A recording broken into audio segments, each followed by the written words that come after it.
Let's make a quick and easy breakfast smoothie. Strawberry kiwi smoothie. Here I have strawberries, kiwi, almond milk, chia and flaxseed, and strawberry yogurt.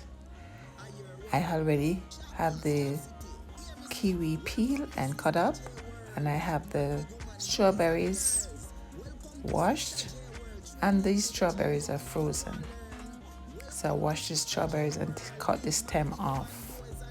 So here I had the strawberries to the Vitamix. I'm adding my kiwis.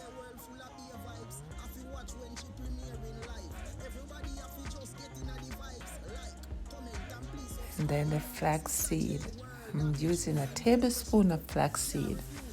So I have 6 strawberries, 2 kiwi, tablespoon of flaxseed, 1 yogurt. And now I'm adding some almond milk to that.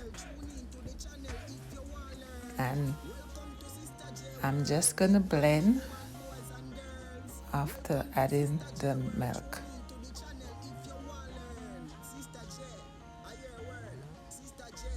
So here's my smoothie blending nicely.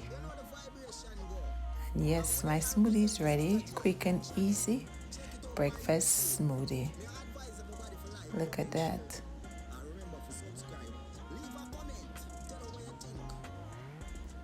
I thank you so much for watching. Please remember to like, share, and comment. And if you haven't yet subscribed, please consider doing so. Take care of yourself and loved ones. Be safe. Please subscribe for more.